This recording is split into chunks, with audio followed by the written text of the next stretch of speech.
Single? Middle-aged? What the We're finally doing this again. All right, hi. Hi. Okay, are you going to try Malbec or are you going to try your little... I'll try a sip. Okay. We'll have to get you a new glass for the new wine, though. You can't put white in a glass with red remnants. Just a sip. Let me Just try mine. try yours. Yeah. Oh, that's pretty good. Okay, do you want to try the white first? No. You sure? Okay. Yeah. Ooh, look at that color. Oh, that is gorgeous. Here. Beautiful. What? Well, I already drank out of it, so I'll take this one. Oh, got it. Okay. I know. Makes sense. Okay. Dolly cooties. Dolly cooties. Okay, we're drinking a Malbec today, everybody. It is a Gascon Malbec, which I love, and it's from Argentina, which they usually make some really good Malbecs out of Argentina. So, cheers. Cheers. Salute. Happy New Year. Happy New Year. We're here. I know. We're doing it. Wow, 2023. Here we go. Let's see if we can get more than 3 episodes in. Nuh-uh. Was it only... Maybe 2. No, No, it wasn't. Okay, it was maybe 4. Before. 1 a That's quarter. for sure. One a quarter. We need to do that's- better. we need to be okay, better. people, we need to do better. We need to do better. Okay. Yeah. Here's our attempt. Oh, that is good. It's really good. Kind of very fruity forward, right? Yeah, it's supposed to be like chocolate, blackberry, it's blueberry, really good. chocolate, smoke. all Okay, of yeah, I that. like it. Yeah. All right, so how's it going? First, hi, everybody. Hi. We're back. We're excited to be chit-chatting and back talking about, we've been talking about like what are going to be some great topics because, you know, you can only talk about dating and stuff so much. We do have a little dating thing that we are going to be talking about. We do? Oh, yes. So what we were just talking about earlier, when you keep sleeping with somebody because you think it's going to make them Not me personally. like you, not her you. personally, like you as in Someone, general, like yeah. people, like I've done it before. Like, Well, we all have. but- yeah, like yeah. somebody's not into you as much as you're into them. You might be crossing this little border of being obsessed and still sleeping with them, even though you know they're never going to choose you because you think you're going to change their mind. Like, and that ties into a whole other deeper kind of situation that I think we should dive into all that. I feel like that's a big deal. I think a lot of women do that. And do you think a lot of men know that women are doing that? Do you think that they have a sense? Do they take advantage of that being a weak point for some women? Yes. Mm-hmm. Yes.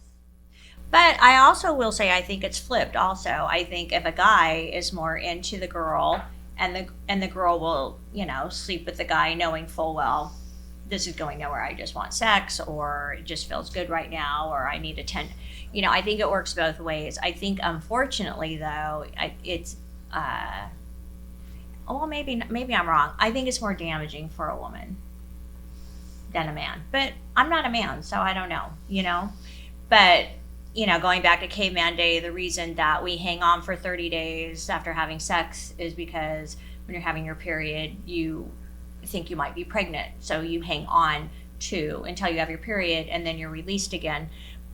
And we're past that stage where we're not having that anymore. But I still think emotionally women are we're wired differently. Mm-hmm. And I think, you know, I think women when men sleep with us, we go in a tailspin, especially if we are in love with a man that we're sleeping with, but they're not in love with us and they're not choosing us. You know, it goes back to a story of where the woman said to me, I want him to pick me. Yeah. I want him to choose me, pick me, and he's not picking me. And, you know, she was going off and off and off about other things. And I thought, oh, she's angry, she's hurt. But when she said that was... I want him to pick me. Yeah, that hit me. That was really coming from a really strong place of hurt. She was very hurt. Yeah, that's a wounded comment. Her conversation with me prior to that was all anger, but when she said that, I just thought, that's hurt. Yeah. And we've all been there. I've totally been there. We've wanted someone to pick us. And I've actually been the one that was like, yeah, I want him to pick me. And if I do this, maybe I'll change his mind. Maybe he'll pick me if I'm sexier, if I'm, crazy in bed, or whatever the case may be, or if I'm like an amazing cook, or if I'm, more affectionate, if I'm more of something. Right. What is it going to take for him to pick me? And the truth is, he never intended on picking you in the first place or ever. Nope. And this literally has happened to me, where I came to the realization the last time we ever went out and went somewhere with somebody that I was dating, that I had this situation with, and we were at a concert and we were walking away. He went to go to the restroom, and he forgot to bring beers to the concert for the tailgate. And he's like, oh my gosh, I really wish we had a couple of beers. And he's like, I'm going to use the restroom. And I'm like, okay, use the restroom. I'll go get us some beer. I'll meet some people out here in the tailgate area and I'll get us some beer. He's like, no way. And I'm like, yeah, just leave it to me, because I don't have a problem walking up to people. Hey, we totally spaced on the beer thing. You got some extras. Like, I have no problem. I'll, Venmo you, whatever, right? And so he comes out, and I'm standing there with a group of people. And by this time, I'm already on a first name basis, cranking the music, got us some beers. And we were walking to the concert, and he like shook his head a little bit. And I looked at him, I go, what? And he goes, I'm just wondering if I was walking up to you, watching you with that group, thinking, should I give this woman a chance? We had been together for months at that point. Wow. And what that told me, he didn't say, should I give this woman another chance? He said, should I give her a chance? Which told me right then and there, I never had a chance. He never gave me a chance. No. He was right. Never going to pick me in that moment when he said those words. And I brought that up to him a couple of weeks later. I needed to let that sit and process, so I didn't bring it up to him from an emotional, wounded space. And I told him, that's what you said. Do you realize what that meant? And he was like, oh my God, yeah, I never thought about that. I didn't mean it that way, blah, blah. But of course, I mean, that's exactly what he meant. He did mean it that way. That's exactly what he meant. Yeah. So, and I was doing all the things. I bought maybe if I take him to a concert, and I bought us these great tickets that I paid for, really, really, really good seats to Chris Stapleton. Like, I was doing all the work. I was like, I feel like that this person that we're talking about, that we ran into recently, that was talking about her relationship with this guy, saying, I just want him to pick me. She's probably doing backflips for this guy, and he could care less. Well, she's still sleeping with him. Oh my God. And he's not picking her. And it's like, you're always enough. We all go through this. We're not enough. We're not thin enough. We're not this enough. We're not sexy enough. We're not good enough in bed. We're not a good enough cook. I mean, oh my God, the list is on and on and on. But the bottom line is, you are enough. For the right person, you are enough. We are enough. We have to figure out our worth. We are definitely enough. And her still sleeping with him when she knows he is flat out not choosing her, her worth is nothing. Yeah.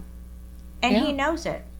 And that's why he keeps going back. Okay, let's flip this. Do you think I think there are men out there who go through this exact same thing on our end. There are men out there, which hardly ever gets talked about. There's men out there who they don't think they're enough either. Oh, yes. They're doing backflips for women who treat them like absolute crap. And I'm over here going, I'll treat you like a queen, like a king. I know. They don't see me. They're like, no, we don't want the nice girl. It's the same thing. Like, they're doing 100%. Backflips for these girls who are never going to pick them either. And I see this with men too. It never gets talked about, but I think men have those same thoughts and those same fears and those same insecurities. And they sing about it a lot more in country music than in any other genre. I mean, I've listened to some songs and I literally look up and go, did a man write these lyrics? Because if this is coming from the thoughts and the heart of a man, I want to meet these people. Like you don't meet them very often, but I hear it in songs that are being sung that men have all of these same kinds of emotions and feelings and insecurities and all this other stuff. It just doesn't get talked about like ever. Not like it does with women, because, well, first of all, we talk about our emotions and our feelings, and men don't. Men aren't going to go to another guy and go la la la la la, because that guy's going to go dump her ass. Mm-hmm. You know, which is what all his friends that are girls are also saying. But when he's invested. And some men like the chase. Women like the chase. You know, I don't know. I just think, and we've all been there in our youth, because we're older and we do know our worth and are realizing our worth. I'm not going to put up with that. No, I won't do that again. No, again, exactly. I'm not going to go through that again. No. And when you see women that are doing that, you just want to shake them and go, oh, what can I say to you that will get you out of this funk? Well, and I think there is something to be said for sure that we're older and more mature, but there's also that element of healing where there's either something happens to trigger it, or you make a decision. I'm sick of this. I want different results. I want to live my life differently. I want to see myself differently. I want to treat myself differently. It's not about how somebody else treats you, but you finally get to a place and go, I want to treat myself differently. I'm not going to continue to treat myself that way. I'm not going to continue to let these actions of somebody else, I'm not going to keep continuing to hurt myself because of these actions of somebody else. And like, you get into this whole healing thing.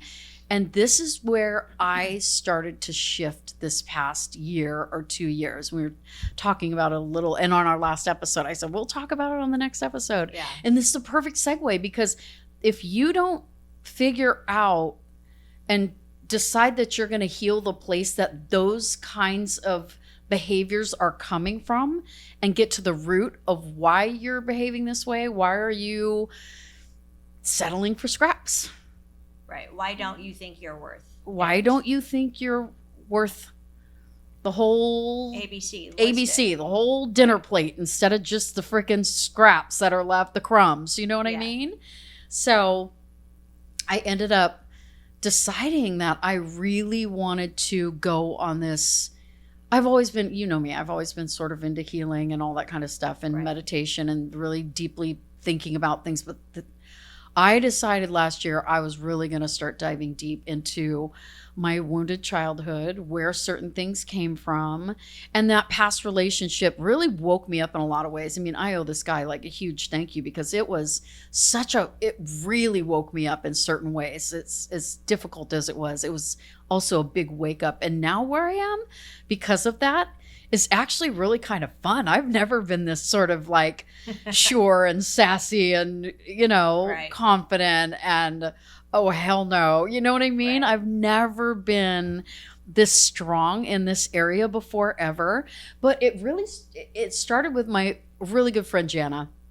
She owns emotional healing retreats. And I've been working so much lately, these last couple years, doing so much, that I decided I was just going to go on a road trip. Somebody needed my apartment. I was like, okay, I'll pack a backpack, hit the road. I end up in Santa Fe at my friend Jana's place, and she has a healing barn in Santa Fe, and I stayed there. Well, she came down and said, I feel like she felt called to take me through a hypnotherapy session. Oh, wow. And this hypnotherapy session is all about going into a root experience, a childhood root experience that really is sort of the root of developing a particular behavior or a particular false belief or whatever it is, right? So I go through this therapy session. So when I was younger, I had asthma forever. I mean, really bad asthma, to the point where I was put in the hospital for weeks at a time. Sometimes I was in there for like months out of a year. Well, I grew up my whole life feeling like disconnected, like I didn't fit in anywhere. I couldn't figure out where that came from. I get uncomfortable sometimes, and really people don't even know this about me, because I'm so good at pretending to be an extrovert most of the time.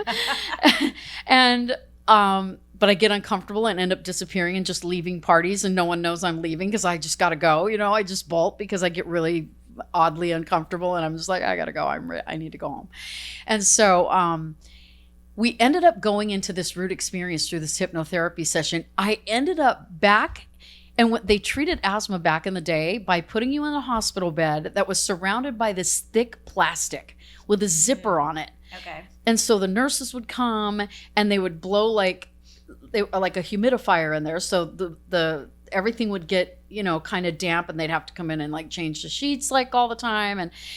And I just spent months in there, and I was separated from my brothers and sisters, and I was there alone.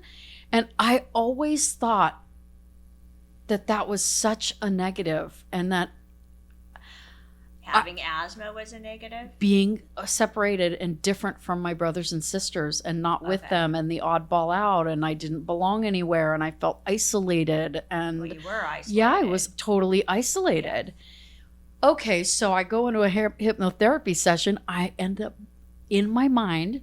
She takes me all the way back. I'm in the freaking tent in the hospital bed. How old are you at this point? I'm maybe 4. Holy crap, that's young. 4? Yeah, I'm like 4. That's little. Little. That's Leilani. That's little. Yeah. Yes. I'm in the hospital. I'm like in this hypnotherapy session. I could see myself in this hospital bed in this tent. Right. I know how thick the plastic is. I can hear the zipper. I can see the nurses coming in. I could see my mom and my brothers and sisters and my dad coming to visit and then leaving, and I'm still there, and then I'm left there alone again, and all those feelings. At 4. Yeah. Oh, yeah. Well, this happened until I was like 8 years old, until we moved out here to California. This is back in Boston. But the hypnotist part of it, you're 4. I'm right around 4. I'm little. I'm All right. 4 or 5. Yeah. Okay. I'm little. Yeah, that's young. In this little bed. We end up going into, and I'm just going to make this really, short as I can, but we end up going, what is the good that came from that? Sure, you were isolated and you were there by yourself, but what did that teach you? I wasn't at home all of those weeks and months in a violent home. I grew up in a really violent home. That was protecting you. That was protecting me. From that. Right. Well, I have no idea what my brothers and sisters went through during that time, or my mom. Right. I was not around all that, the rage and the anger and the dysfunction. Yeah. I was in a hospital where it was pretty quiet. Safe. Being taken care of. Learning to be alone. Learning to be independent, which has served me incredibly well in my life. And she ended up, this is where I get back to the healing. So all the decisions that I was making from this wounded place that was unhealed, that I never went back and revisited to even look at the ways that I was thinking about it incorrectly, and making decisions from that wounded place about relationships, about feeling isolated, feeling like I don't belong, feeling like I'm not wanted. All the negatives that affected my relationships since then. And I had this huge aha going through this healing session with Jana and then that led to me going, oh my gosh, okay, it wasn't negative. And then you get to understand that you can reparent that wounded child. So I forget where I was, and I had this whole vision about I was filming a retreat, and I was filming one of her retreats in Florida. We were doing this breathwork stuff, and I literally could see myself going into that hospital bed, unzipping it, grabbing her hand and saying, let's go. I'm breaking you out of this joint. We're going to go enjoy life. Let's go. I'm going to show you what life's really about. And that's my responsibility now, to kind of change that, flip that script for my younger self and heal those places. And then I ended up going, oh my gosh, I had an epiphany even from that. It kept going.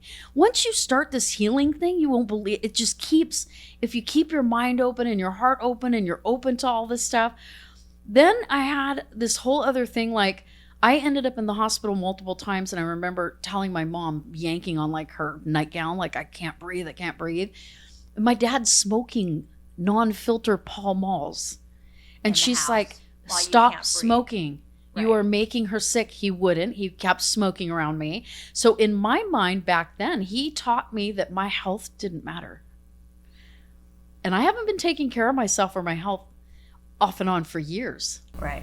And Yeah. all of a sudden I was like, oh my gosh, the root of why I subconsciously didn't think my health mattered came from that.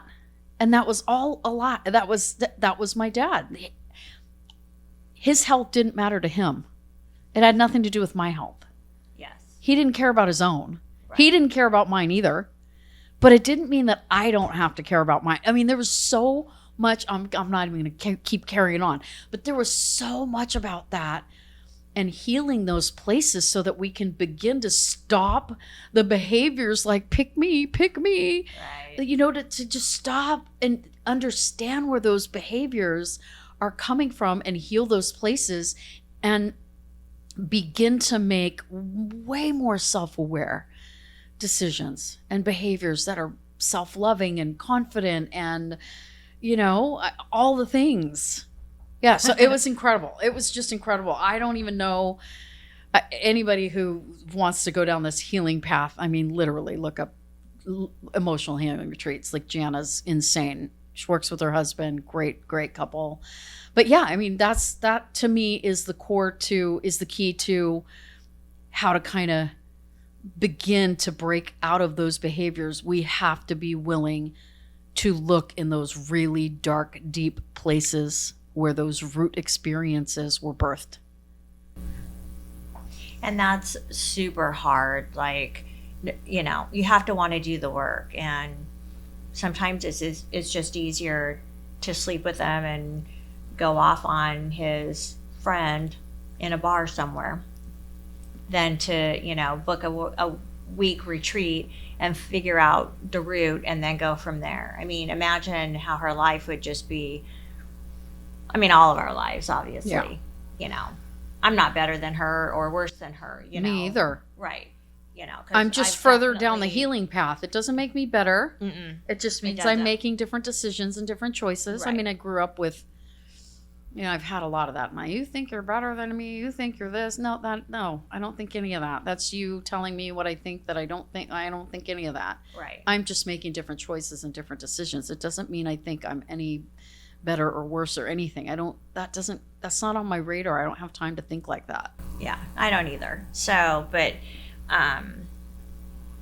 yeah, you have to be willing to do the work. You were willing to do the work, which is why you dove in and went for it, you know, and now look at all the possibilities that have opened up. I mean, that's awesome. Well, I'm still not dating, so I don't know. That's a choice that you're making.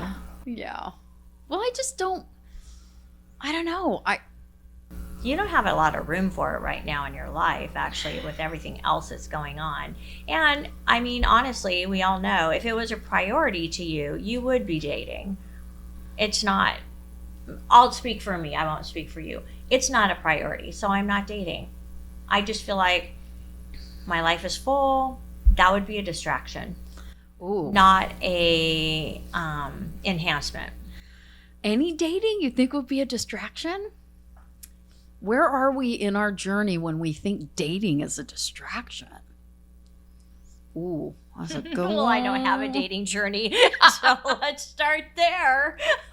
Where are we in our dating strategy? In our journey in general, I'm to not think even that to dating the would be a start. distraction. It is a distraction. Look, going online, I don't going even on wanna go Match.com, Mm-mm. whatever it is, that's a distraction. Just like No. Instagram's a distraction, TikTok's a distraction, dating apps are a distraction. How else am I True. going to meet this person? I don't know. It's not happening organically. No, I mean, we went out dancing. Okay. Did we talk about this last time? About Where we went to Swallows and we went dancing? And we it was talk about it so on a much fun on our podcast? last podcast. Oh, yeah, we haven't done No, this in a that while. was- Okay. No. Holy crap, we had the best time. Well, I always have a good time. I go there every Sunday. I haven't came. been. That was Right, my you first don't. time. Right, you had a ball. You had a ball. Oh my gosh, I danced so much. I forgot that I could dance like that, number one. Right. these guys are like, oh my God, you're a great how'd you learn to dance? I'm like, I didn't know that I even remembered how to do any of this. And I'd never been spun around so much in my life. I was having the best time. But the thing is, organically, first of all, there's this one guy in the bar. I even asked you about him. I'm like, oh, yep. Who's that over there? You're like, oh yeah, no trouble. So of course, first out of the gate, I'm attracted to trouble. And he is trouble. Great looking. Oh my gosh, charisma like crazy. But yeah, he lives on a boat, not a yacht. No, on a boat. Not a yacht, a boat. Could be a dinghy for all we know. So that's a no. So then I'm like dancing somebody else. Some other guy comes up and asks me to dance. Super cute. I'm trying to think who that was. And we were dancing a couple of times. And remember, he then comes over after we start our second dance and comes over and starts talking to me and begins to tell me his divorce story. Oh, yeah, remember this? Yep. White t-shirt. Yeah, yep. White t-shirt guy. Oh, yeah. She left him and how angry he is and all this stuff. I'm like, gosh. Oh my God. Okay. No number 2 for the day. So he's built like a hunk. Oh, he was cute too. Yeah, he was. He was handsome. And then guy number 3. Remember, door number 3 opens. Yeah. And within an hour, that door was slammed shut. Because he was married. So remember, he was dancing with me, flirting with me, comes up to me when this one place is closing and was like, you're going across the street to the other place, right? Yeah. Please come over. I want to have one more dance with you. Totally flirting with me, like the whole 9. Come dance with me across the street at this other place. And I'm like, okay, sounds good. And of course, they're ready to go to eat. And they're so nice. They're like, girl, we're going to support you. Yeah, we never go to that second place, but we're like, let's go. Let's go. We're gonna support you going to get some digits. Come on, Michelle. We're supportive friends. Remember? Yeah, he wanted you to get his phone. Yeah, like get his number and let's go. Get his number and let's go. I'm like, okay.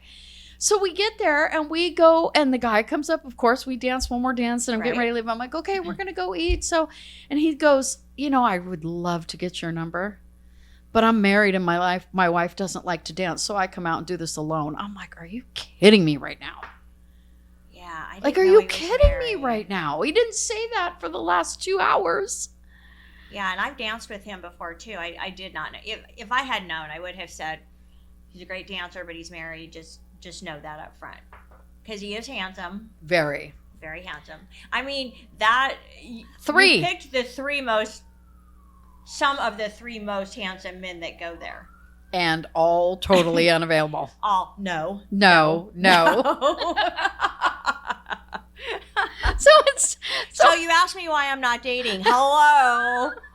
Do you not see a pattern here? I mean, come on. What do you mean, come on? No, I mean, come on. Like, that makes me literally exactly. just don't. It's a distraction. Like, I don't want to try after that, kind of. Exactly. Like, oh my God, that was like, I had a blast, though. I can't say I didn't have a blast. But Jesus. Like going there and got my hopes fun. up a little. And, you have a ball, and then you go down the street, you eat, you go home. I'm good. All right. I just end the night with an enchilada and call and be done. Call it a night. If someone came in and just rocked my world, of course I want to say I think I would be open. There's room in my life. I'm just not willing to make the room for the distraction. That's a good distinction. I would make the room for an enhancement. I'm not going to make the room for distraction, and nothing has come along. I mean, look, you just had 3 great distractions, but there was no enhancements. They all danced really good, though. Yeah, and you know what? If you go back, they'll all dance with you again. Well, now I'm aware that it's just a dance. Right. Now for me, it's just a dance and fun. I like to flirt, so I'm a total flirt. And now I know it's just harmless flirting, dancing. That's it. Yeah. That's all. It's a great place to have a great time. And then you go eat, and you come home, and you had a ball. Enchilada, pillow. Yeah, and then, you have something to look forward to the next time. I don't know. I just, if it was a priority, I would be doing something about it, and I'm not, so it's not a priority. Well, I think this is just giving me time to continue to, focus on the healing stuff and focus on releasing my book, which is all about healing and a healing journey, and continue to work on myself so that I can be the version of myself. And that's my word. I know everybody's like, what's your word for 2023? What's your word? My word is attract. I decided, because I want to become the version of myself that is going to attract really great clients, really great people, great friends, hopefully a great man, because what the people that are surrounding us in our lives, we have to understand that we've attracted that. I mean, our family, there's some exceptions there, obviously, but the people in general in our lives that we are hanging out with, that we are surrounded by, we're attracting that.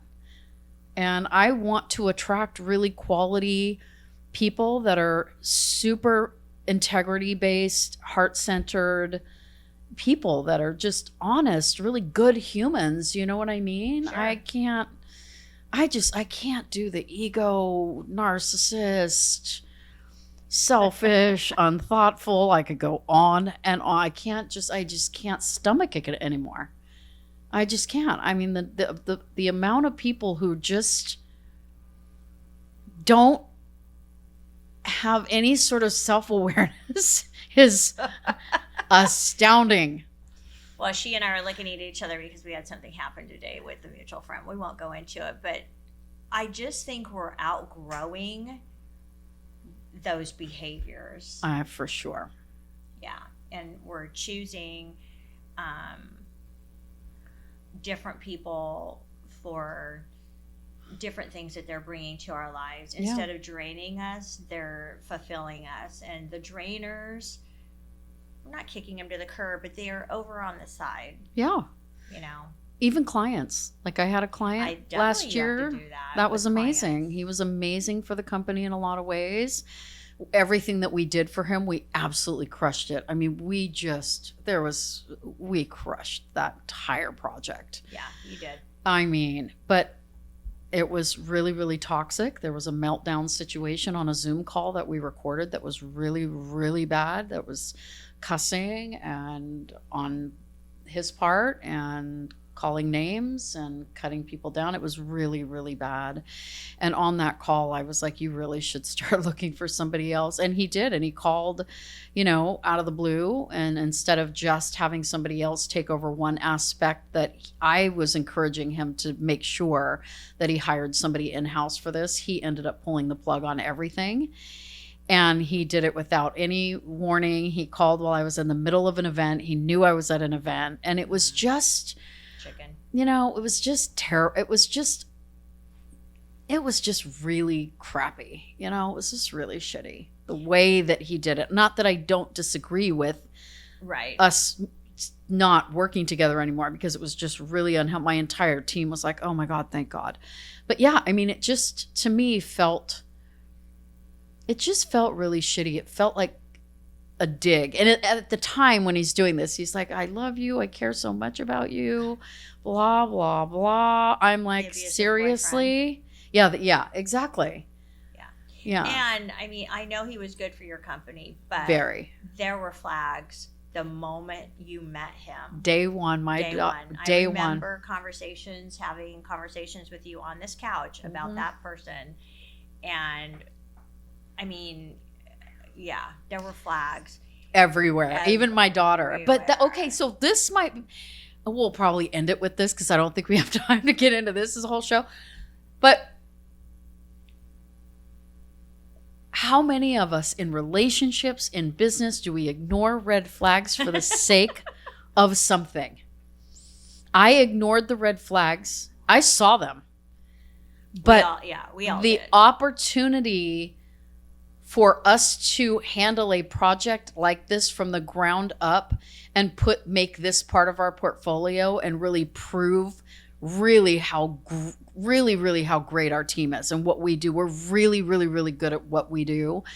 And it was an opportunity to showcase that on a whole other level and grow my business. And I chose that over the red flags. I ignored the red flags for the sake of those other things. And those other things were true, and it was great in a lot of ways. And I actually thought I was true friends with this person. I thought that for me, I thought it was a real connection. But then he ghosted me on my birthday in Austin when we had plans, just totally left me stranded. Yeah.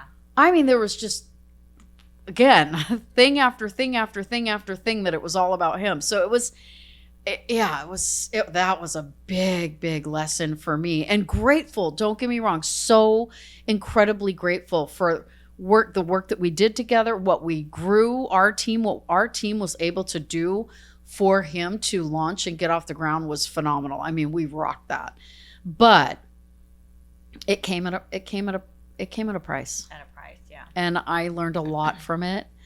And so my word this year is attract, because I want to attract people that are going to be really great for my business in that same way, but not be toxic like that, and not cause me to turn my back on my values of my company core values and my own personal values, because there were some things that he was doing in his life that are totally against my core values. Oh, yeah, I forgot about that. That whole situation. And I don't support that. I said it over and over again. I don't support this. Please, I don't want to know about it. I don't want to see it, hear it, nothing. I don't support it. But I learned so much from that. So I'm actually, kind of grateful for it. Well, no, and you should be. Because you did learn. You learned a lot, which, that's the key. That's why we're put in positions and, opportunities sometimes is to learn something. And the other thing is you got out of it a lot quicker than you might have in the past because of your growth and your healing. And you saw it. It's like, this is not healthy. And you went to your team and said, you guys, what do I do? And they all were in unison of, we need out. Yeah. We need to step out of this. Yeah. And so you did. He triggered it by being ugly on a Zoom call. But, thank God he did. Yeah. He was showing you who he was. Oh, man. And it was like right in your face on a Zoom call in front of everybody. And I went back and watched it. Oh my gosh, it's unreal. Which is why your team went, we're out. Yeah. Like Michelle. Yeah. We got to step out. Yeah. It was and you did. But the growth from that, and the opportunities that you have now, you can't discredit any of that. You need to be grateful for that. So grateful. Also be grateful that where you are in your healing process and your strength and your worth, that you were able to walk away when you did, and you're still standing tall. And go in full trust mode, knowing that the universe has my back, and not only has my back, but this person was not my financial source. This person isn't my source. Yes.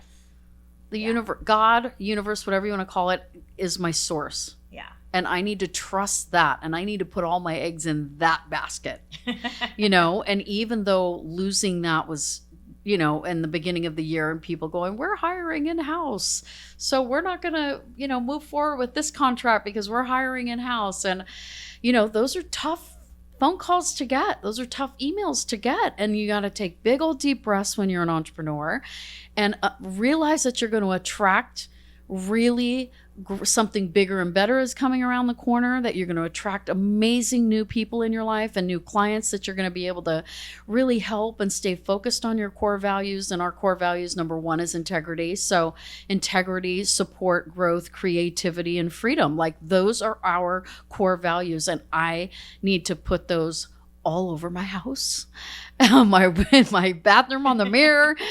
I want to stay focused on those and never, ever, ever compromise those ever again, no matter what. And I learned that last year. So I'm really grateful. Well, big lesson. As cheesy as it sounds, it's like, when one door closes, another one opens. That's actually very true. And in all honesty, I just thought of this when you were talking. It's someone could be watching you right now and wanting to work with you, but then look and see who your clients are, and they see this person and backtrack and Google and go, wait, whoa, no, that's not anything I'm interested in. If she's supporting him, I can't hire her to support us. So true. And I mean, so you close that door, and this person that's been watching you is like, oh wait, okay, now she's not working with that. Okay, Never she is thought of back that. on her integrity and her morals, and this is who Michelle is.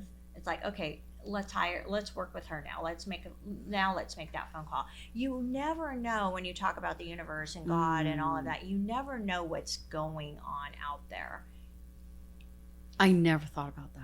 I Like, didn't that either. is such a I didn't that either. is such a until good point. When you were saying that, I was like, Guy, because of how Google and how your website set it. I mean, someone could research and go, oh, why is she representing him? He's doing this and this and this and that. And not that he's a terrible person. It just didn't work for you. No, and we're stand not in for. alignment. Not at all. Our values and Just weren't integrity is not in alignment. No. That's all there is to it. And when that shows up, I need to learn how to just say no right out the gate, no matter what. Because you don't know who's No matter watching. what. Right. You don't know who's watching. I love that. Okay, what's your 2023 word? Okay, so I'm going to piggyback on something that you've talked about. Trying to think. I think you started hitting on this a little bit more before the new year, but showing up. Yeah, I need to show up. I need to show up more for my family, my friends, Yourself. myself, sure, my job. Just I need to start showing up bigger than I am, and that I have, because COVID let us not show up. And that's a good point. We did not have to show up. We could hide. We could hang out at home. Yeah. And I need to show up more. And even the podcast, I could have thought of a million excuses on why not to come down today. A million. And I kept thinking, no, you said you were going to show up. You need to show up. You need to hold yourself accountable and show up. Yeah. And, there's a couple things I want to do that I need to show up for. I need to start showing up, and I need to show up bigger than I am. I'm playing small. Okay. I like that. And Yeah, I mean, that's what happened on New small. Year's. I got invited. Well, I was put on Perfect call. Same. I should have shown up, and a million excuses came into play. You had 7 hours to get ready. I know. 7. Okay, so telling here's you. what happened, though. I was put on a guest list. A client of mine, super sweetheart, put me on his guest list for a private university club party. And I was supposed to go out of town and go out of the country, and it just was not in flow. Every turn and corner was not in flow. I was listening to what was going on and paying attention. It was like, this is not in flow. I'm not going to force it. So I ended up staying in town, and he put me on the guest list, and I thought he was going to be there. So I show up by myself, and he's not there, and I'm there by myself. And I just told you guys at the beginning of this, I already get a little, uncomfortable a little bit. So I'm standing at the bar with a glass of champagne, and this woman comes and stands up next to me, and she says something, and I go, yeah, I'm not quite sure I'm going to make it till midnight. She goes, yeah, that's always a possibility. And her and I just started chit-chatting. She ended up being hilarious, so fun, so nice. Her husband comes up. We hit it off. They're like, oh my gosh, no, you're our guest now. We're hanging out for the rest of the night. Then some other lady comes up and goes, I know you. You're the woman who has a book and you have a movie. I used to go to your events at House of Blues. You're Michelle Renee. And I'm like, oh my God, yeah. I didn't even know what to say. And her and I ended up hugging, and I'm meeting her husband, and then we all end up dancing, and we all end up bringing in the new year together out on the dance floor. Of course, they're couples, and they're all kissing, and I'm just standing there, taking selfies.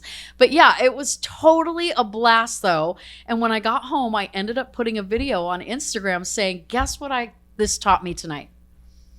To show up. Yeah. I just showed up, and I didn't bail. You rang in the new year with new friends. I didn't bail. Everything in me was telling me to just run, go home and hide, like you said, but I didn't. I hung in there. I was like, let me just see. Maybe he'll show up. Maybe, maybe something. Let's just hang in there. And, right. And it was nice. I mean, it was a $250 ticket with an open bar and great food. And I was like, I'll just drink a couple glasses of champagne. It's overlooking all of San Diego on top of Symphony Towers. Yeah. Really great place, University Club. I love it there. And then they started pouring Clase Azul tequila. And that's my favorite. Yes. Yeah. And I was like, I can't believe they're pouring this stuff for free. So I'll take one of those with a king cube. Club makes sense. Yeah. So I was and we just ended up cracking up, dancing, laughing, having the best. It was just had the best time. Yeah, and it's all because I just decided to, and I was like you, I sent somebody a message at 8 p.m. on Facebook saying I'm supposed to leave in an hour and I'm still on my couch in my robe. I was right there on the fence, not sure I was actually going to make it, but I had bought the dress, I had bought the boots. You looked hot, too. Yeah, that dress. That was a cute outfit. Super cute. Well, because I start, one of our clients is School of Self-Image, Tanya Lee. And we're doing her podcast and stuff. And I listen to everything this woman has to say. And we filmed one of her events. And I have made a decision that I want to show up how I always envisioned that I could. I want to be more stylish. That's cool. I want to look like a worldly, stylish, sophisticated, sexy woman. And that's okay to say. And it's okay to be. And so, yeah, I'm in the process of just kind of, when I shop, I'm thinking that now. And it's okay to, I'm just thinking very differently. I'm kind of shedding some old skin, which is really kind of fun. Very nice. Yeah. Yeah. I will say I don't feel like I missed anything. I didn't have FOMO or anything, but I just thought I need to show up. I could have showed up. I should have showed up, or I don't know. Should have doesn't sound right because I don't feel like I missed anything by not going. I just feel like what was my big... You're getting a download telling you that you need to start showing up more. Yeah. You're getting that hit telling you that this is... I am. And maybe you didn't miss anything then, but there might be something that you actually will miss out on if you keep not showing up. Exactly. Yeah. Yeah. It just, that is just resonating me.